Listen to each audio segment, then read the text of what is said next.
Կենդանի դոնորից բացի նաև դիակային դոնորություն։ Հայաստանում բավականին բարեհաջող իրականացվում է կենդանի դոնորից փոխպատվաստումը, մասնավորապես երիկամի, լյարդի եւ ոսկրածուծի ցողունային բջիջների։ Մեր երկիրը պատրաստ է նաև փոխպատվաստումներ սկսել մահացած դոնորից, մասնավորապես աչքի եղջերաթաղանթի։ Իսկ պատրաստ են արդյոք մարդիկ հետմահու դառնալ դոնոր եւ իրենց երիկամը, լյարդն ու եղջերաթաղանթը նվիրել դրա կարիքն ունեցող ողջերին։ Ես չեմ կարա այդպես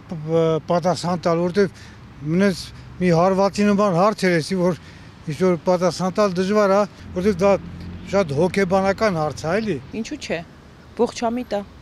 Կարելի է, եթե մահանալու ես, կարող ես մեկի կյանքը փրկել, ինչու չտաս։ Մահանալուց հետո գնալու ես դու, չես տեսնում, բայց մյուսին կյանք ես տալիս, չէ, Աստված տենց է, չէ ասում։ Կյանք կամեցի դիմացինիդ, որ դու էլ կյանք ունենաս։ Հա, դեմ չեմ։ Իմ մայից հետո թեկուզ դերը։ Եթե դա կփրկի ինչ-որ մեկի կյանքը, ինչու ոչ։ Մահից հետո ինչ ա լինելու այդ օրգանները, թող ինչ-որ մեկին ծառայի։ Դժվար հարց եք տալիս։ Կարող է հասարակությունը չկարողանա կողմնորոշվի հիմա այդ մեր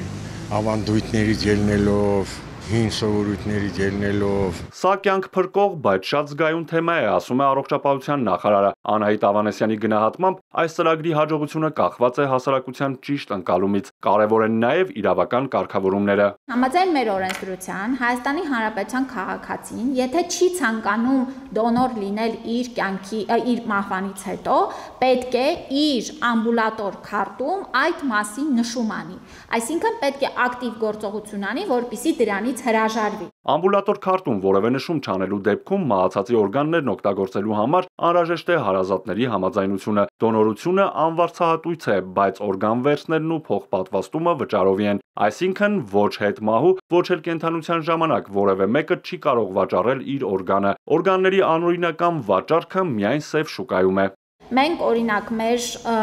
ուրեմն կարգավորումների արդյունքում այն հատվածներում, երբ որ անհրաժեշտ է վերցնել դոնոր օրգանը եւ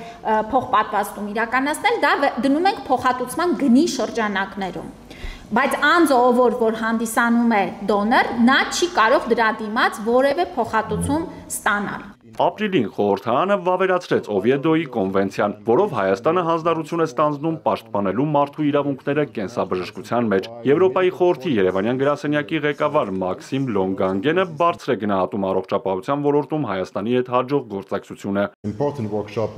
Դոնոր օրգանների հետ կապված ամբողջ գործունեությունն իրականացվում եւ կազմակերպվում է առողջապահության նախարարության հետ եւ մարդու իրավունքների պաշտպանության ներքո։ Օվիեդոյի կոնվենցիայի ընդունմամբ Հայաստանը հստակ իր հանձնառությունն է հայտնում մարդու իրավունքների պաշտպանությանը։ Այժմ ջանքեր են գործադրում, որպեսզի կոնվենցիան արդյունավետ կյանքի կոչենք։ Օրգանների փոխպատվաստման թեման առնչվում է գիտության ու մարդու իրավունքների ոլորտի հետ։ Բժշկական տեսանկյունից առաջընթացն այն է, որ փոխպատվաստումը կյանքեր է փրկում։ Կենդանի դոնորից Հայաստանում առաջին փոխպատվաստումը արվել է 1995 թվականին, իսկ դիակային առաջին փոխպատվաստումը դրանից 10 տարի առաջ։ 1985 թվականին պրոֆեսոր Միքայելյանն իրականացրեց երիկամի փոխպատվաստում, որը սակայն անհաջող էր։ Օրգանների վերջին տարիների փոխպատվաստումների վիճակագրությունը մեր երկրում դրական դինամիկա է արձանագրել։ 2024-ին Հայաստանում իրականացվել է երիկամի 22, լյարդի 4 եւ ոսկրածուծի 57 փոխպատվաստում։ Այս տարի երիկամի 8, ոսկրածուծի ցողունային բջիջների 23 փոխպատվաստում է կատարվել։